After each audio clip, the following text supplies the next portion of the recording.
are called Nitya Baddha, which means eternally conditioned souls. So we're all Nitya Baddha, we're all eternally conditioned souls.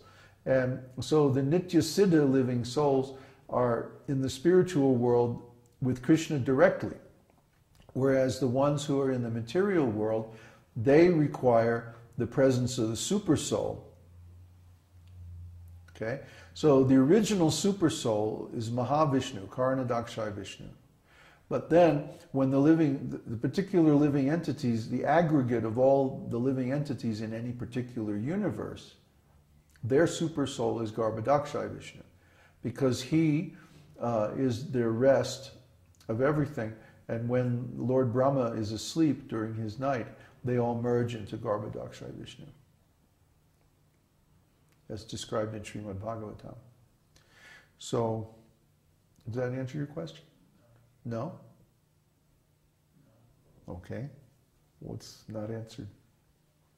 What does it mean to be the super soul of total aggregate? I just explained that. I didn't understand. Oh, well, that's a different question then. What term that I used in the explanation do you not have defined properly?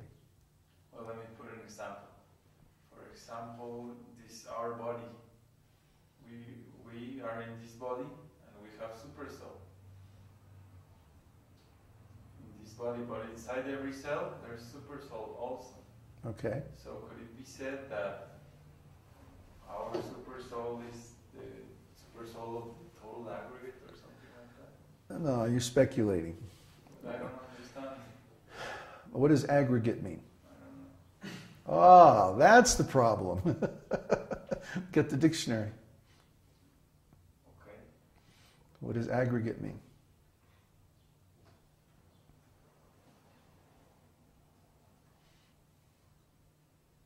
He's looking it up on the internet.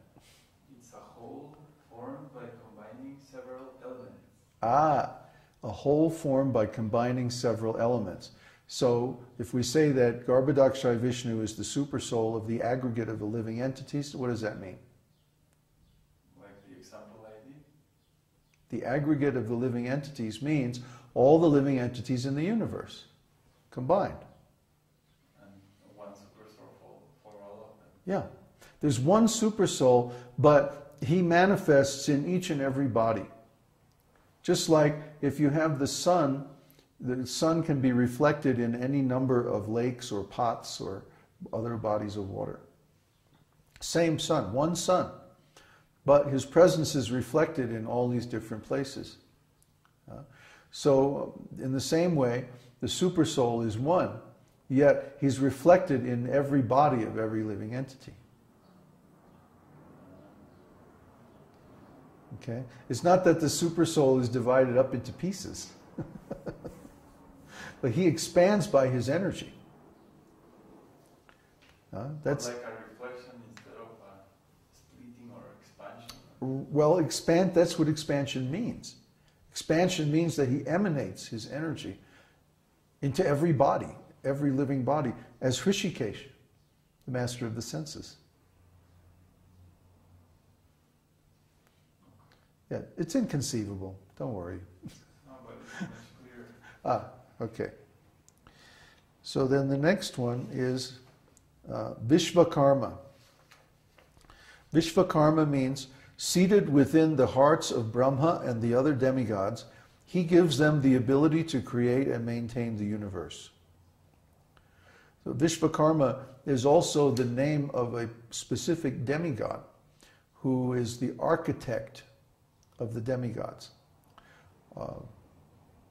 When the demigods want anything built, whether it's a palace or some kind of an airplane, a spaceship, a weapon, or whatever it is, they go to Vishvakarma.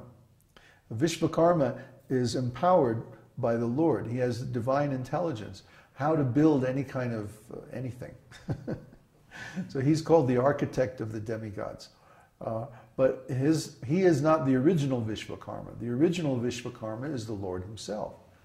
The Lord himself is giving the demigods all the intelligence they need, how to manifest maintain this whole universe. So everything we see in the universe is actually a manifestation of the intelligence of the Lord. But it is run by or operated by the demigods. Why? Because the God has nothing to do. God is perfect. He doesn't have any work to do. It's not like God has a job, you know. God has to run the universe or something like that. No. He delegates all that to the demigods. He outsources the whole universe.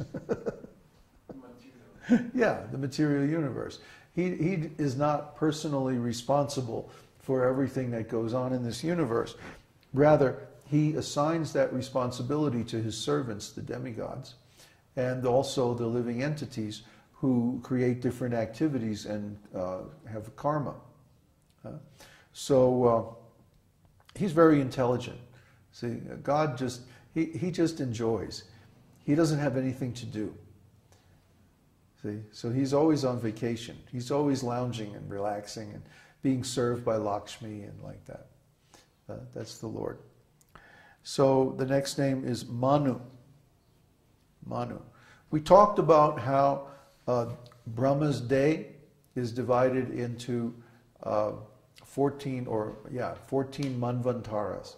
So each manvantara is presided over by a particular Manu.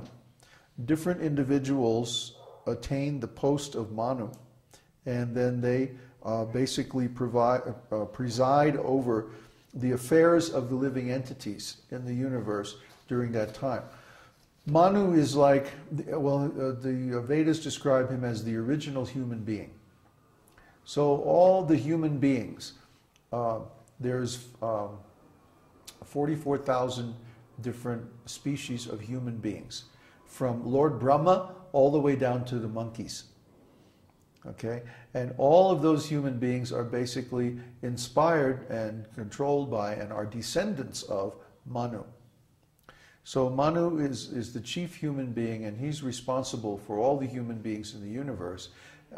He gives them scriptural intelligence on how to perform their duties, and he also writes the laws. The Manu Samhita is the law book of Vedic culture, and that's written by Lord Manu. And again, the original Manu is the Lord. The demigod Manu simply is a position, and different individuals, sometimes Lord Shiva's son, sometimes one of Lord Brahma's descendants, sometimes one of Indra's brothers, or so on. And if there's no living entity that's qualified for that position, the Lord himself expands into that position. Okay, the next one is Tvashta. Tvashta means his form is very handsome and splendid. So we can understand that the Lord is very beautiful. Just like if we could attain or manifest any form that we liked, we would manifest a very beautiful form. None of us would want to manifest an ugly form. That's the demons do that. I mean, the demons are really crazy because many of them have mystic powers, and they can manifest any form they like. They're shape changers, and what do? They manifest these hideous, ugly forms, you know. But anyone who has intelligence would want to have a beautiful form. And what does beautiful mean? Similar to the Lord. The Lord creates the standards for everything that's good, for everything that's right. When he speaks the Vedic knowledge, he sets the standard for truth. And then all other forms of truth are related to that truth because it's the original truth. Those are the Vedas. The Vedic literatures are spoken by the Lord at the beginning of creation. And they give the whole plan for the living entities in the universe to follow. Krishna says, everyone follows my ways in all respects. So we have no choice because there is nothing else. Everyone follows the Lord, whether they're imitating him and being disrespectful and like that, or if they're actually trying to follow him. They're still following him. Even the demons are following him. They can't help it. There's nothing else to do. We can't imagine any other way of being. So those who fight against the Lord and try to imitate him are the demons. And those who follow him and try to serve him are the devotees. But yet everyone follows his ways. There's no other way, because he's Tvashta. The next one is Stavishta. He creates innumerable universes by his inconceivable potency. Oops, we had a line break, screw up there. Oh well. Stavishta. So we already went over that, how he creates innumerable universes. The next one is Stavira. Stavira. Stava means standing or stationary or existent. And Vira means strength. So he has the strength